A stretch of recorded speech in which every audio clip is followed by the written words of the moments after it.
I think I have many questions and, many wistful thoughts sometimes. I'm not anti-religion. I just found that things didn't fit.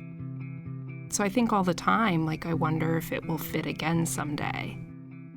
Catherine Peterson is talking about her religious faith and how it's changed since leaving home and finding her way in the world as a young professional, a wife, and a new mom. She's like a lot of other Americans in her millennial generation that have drifted from organized religion. In a moment, we'll join a conversation with Catherine and her mother, who remains deeply committed to her Catholic faith. Welcome to After the Fact. For the Pew Charitable Trust, I'm Dan LeDuc.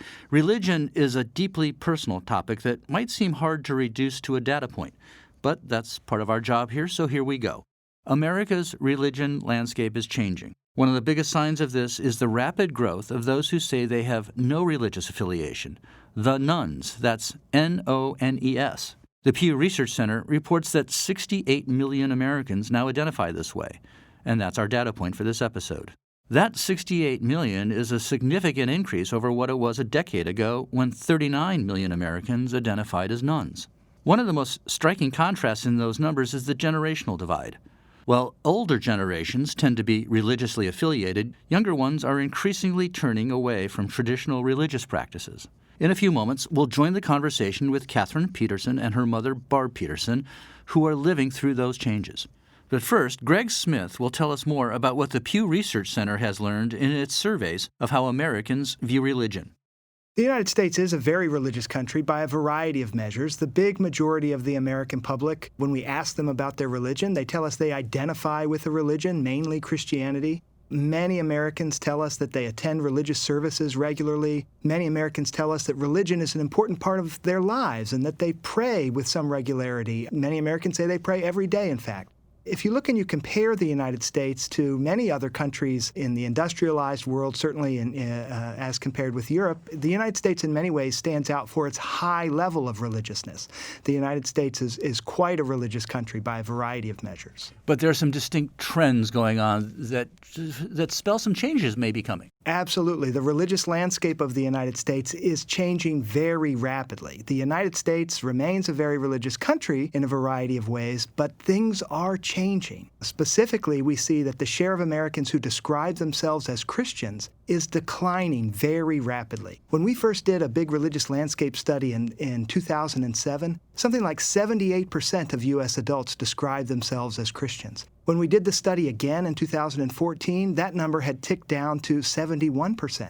In the political polling that we've conducted most recently over the last couple of years, the share of Americans who describe themselves as Christians now stands at 65%, about two-thirds. So still a majority, but a rapidly declining majority of Americans describe themselves as Christian. That's an astonishing change. It's a very rapid change. It's a very striking change for such an important part of so many people's lives. I've been kind of fascinated to watch this occur in front of our eyes, so to speak. Right. And as those people say they are no longer Christian or whatever faith they may have had, because there's been a sort of downtick, I guess, in some other faiths as well. Where are the numbers going up? Well, it stands to reason. If Christians are declining as a share of the population, then some other religious group or groups must be growing. And in fact, we do see some growth in the share of Americans who identify with non-Christian faiths. There's the share of Americans who describe themselves as Jewish or Muslim or Buddhist or Hindu or as members of any number of other faiths has ticked up from about 5% a decade ago to 7% today.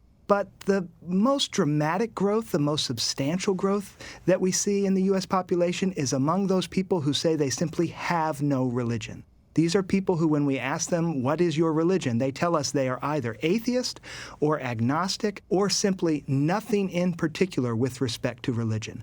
A decade ago, the share of Americans who said they have no religion stood at 17%.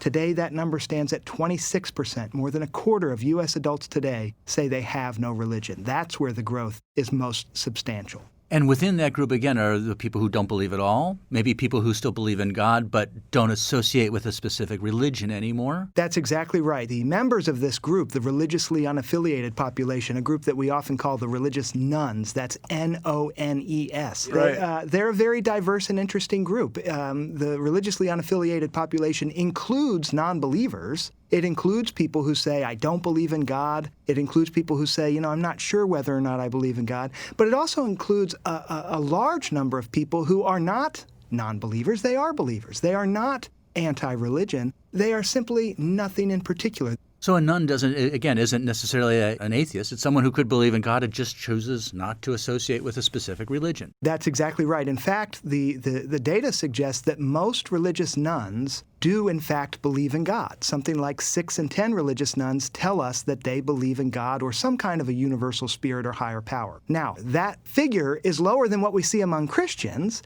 and actually it looks like it's declining over time, but still, it's today, as near as we can tell, most religious nuns are in fact believers. A lot of what's driving this, as I understand it, is also generational change. Can you tell us a little bit about that? There is a huge generational component to the religious change that's underway in the United States. A big part of what's happening is you have older generational cohorts of Americans, people from the silent generation and baby boomers, who are by and large, on average, quite religiously observant.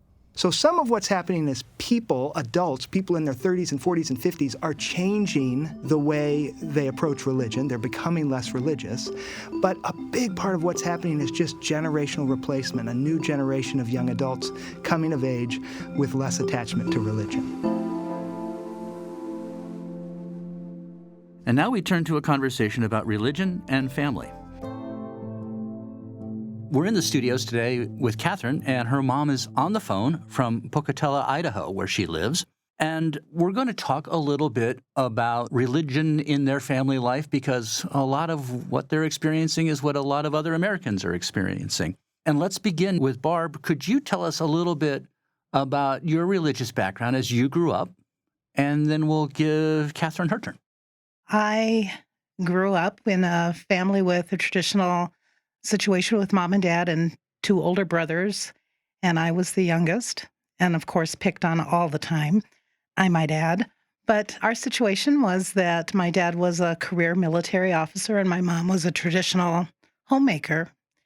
As far as religion and our upbringing, my dad really was not affiliated with any religion, and my mom came from a background of Baptist upbringing, and so consequently, when we were moving around every couple of years as a military family, there were periods of time in our early years where we did attend church, and there were significant times when we didn't attend church.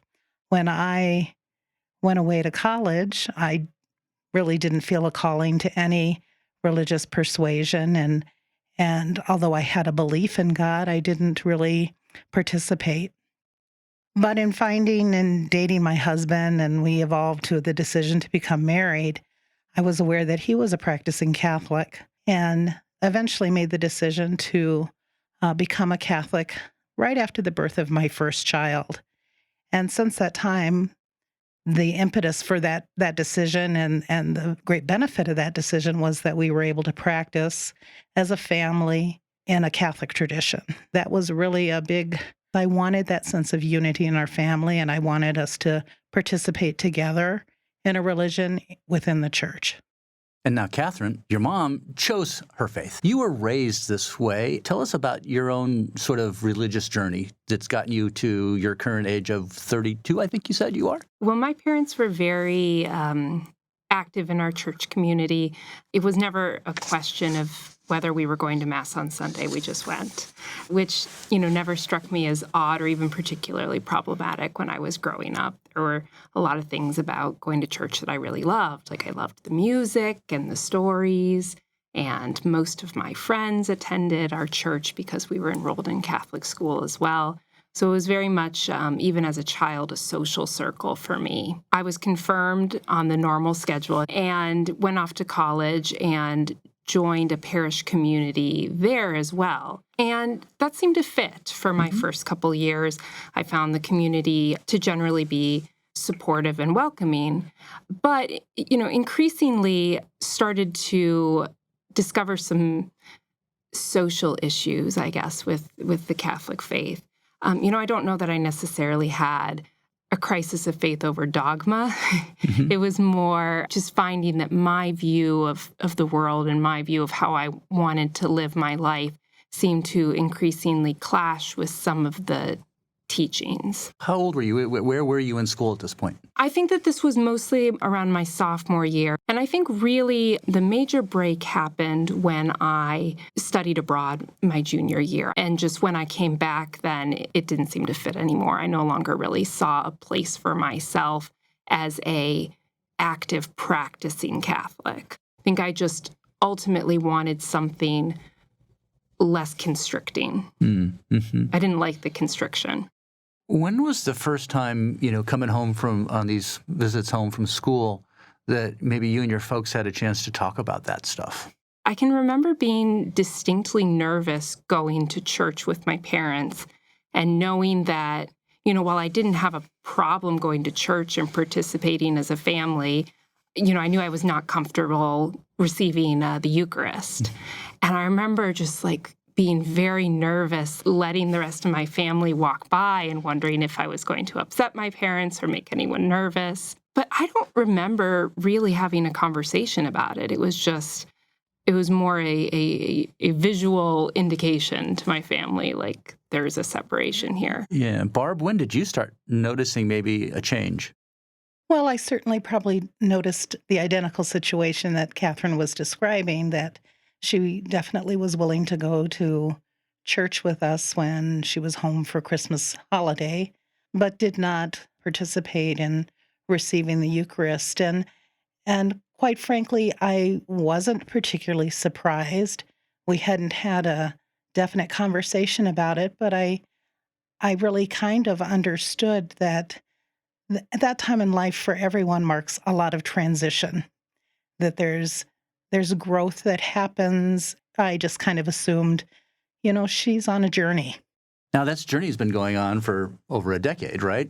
So you're establishing yourself now. You're a mom. Congratulations. Oh, thank you. And you and your husband are not raising your child in a religious faith. So now that the years have gone by, Barb, you remain very active in the church. How do your conversations evolve around all of this now? Your daughter's probably choosing a slightly different path than the one you may have laid out earlier. What's that like for you? I guess I want to emphasize that I really feel that how I feel about my daughter is different than how I feel about every practice that she undertakes. That there's an inherent baseline love and devotion to my daughter, and that not everything that she chooses in her life might be what I would choose for her, but it is her life. I just don't want this difference in our practice to be a cleft in our relationship. So maybe you guys could even ask each other now, sort of where you are in your own individual journeys. Is there stuff you've haven't told your mom or told your mom about your faith journey? I mean, I guess one thing, maybe Mom, you can give me some advice on this, or, I'd be interested in your perspective. One thing that I find that I think about a lot is how to introduce my daughter to my background, being that I no longer, identify as a practicing Catholic, but it's still very much a part of my cultural heritage, I guess you could say. So I really struggle with how to share that with her, but also, be true to my own doubt and concerns. And you're asking me, Catherine, how to do that?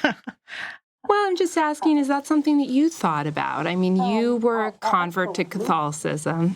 I guess my confusion is just it seems somewhat easier to explain absolutes than it is to explain things that you're doubtful about.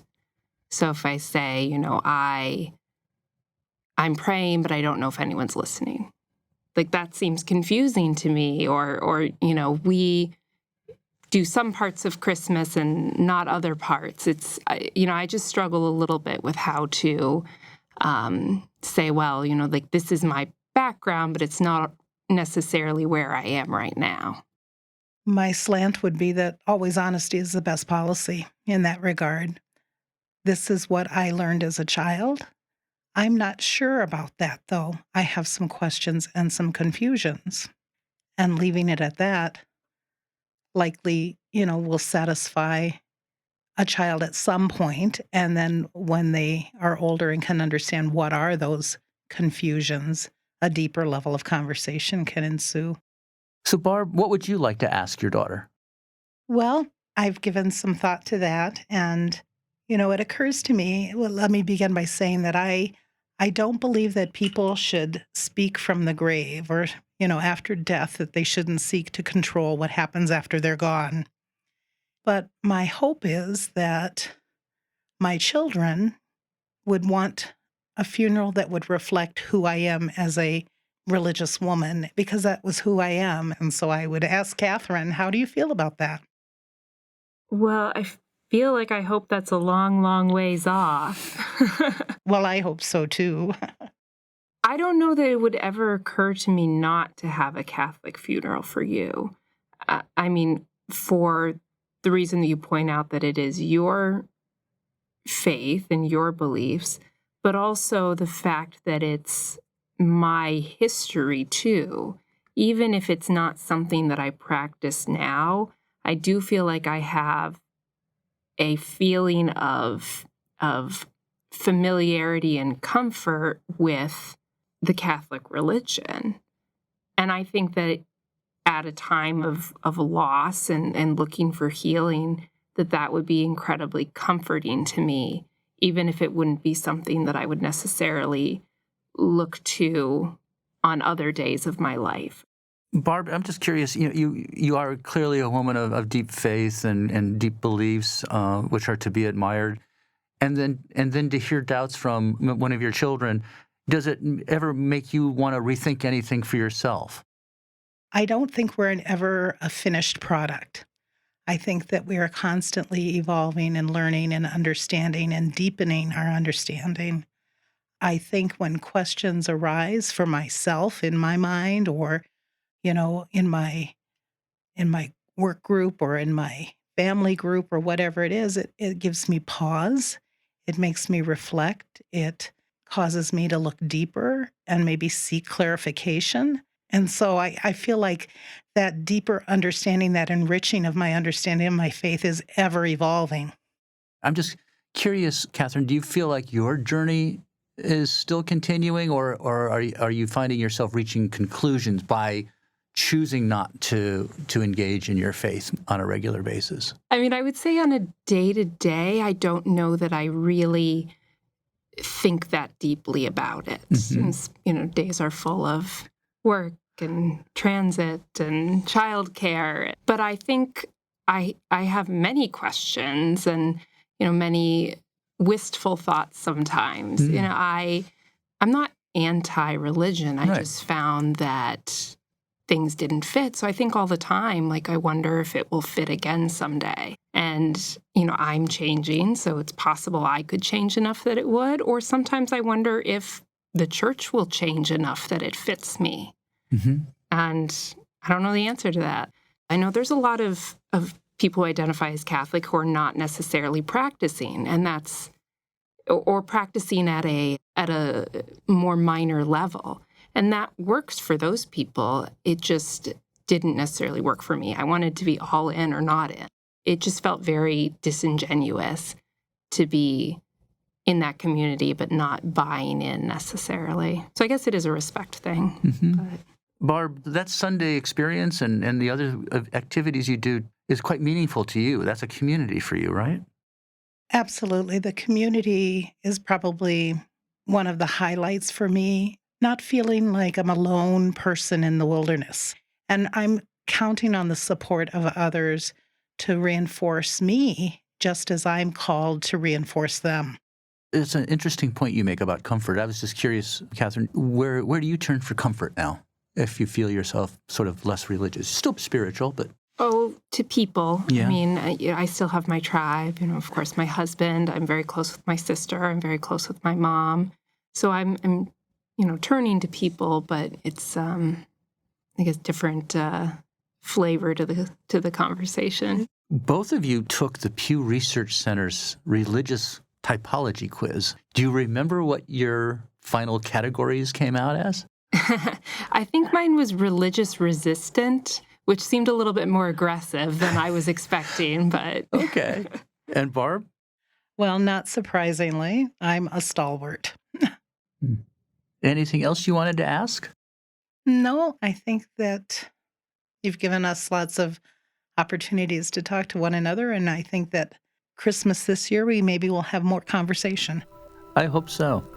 Well, again, thank you both so very, very much. Of course. Thank you. Love you, Mom. I love you too, sweetheart. As we enter this holiday season, which is a spiritual and religious time for so many, we want to wish you the best. And thank you for listening. And to again offer a special thanks to Catherine and Barb Peterson for talking with us. As always, you can go to pewtrust.org/afterthefact for a look at the data we discussed here and to take the Pew Research Center's Religious Typology quiz. And if you like what you've heard in this episode, please give us a review on Stitcher, Apple Podcasts, Spotify, Pandora, or wherever you listen. We'll be listening to a couple of fan favorites as the holidays approach, so stay tuned to hear from some special guests on episodes they selected. And a happy holiday season from all of us here. After the Fact is produced by the Pew Charitable Trust.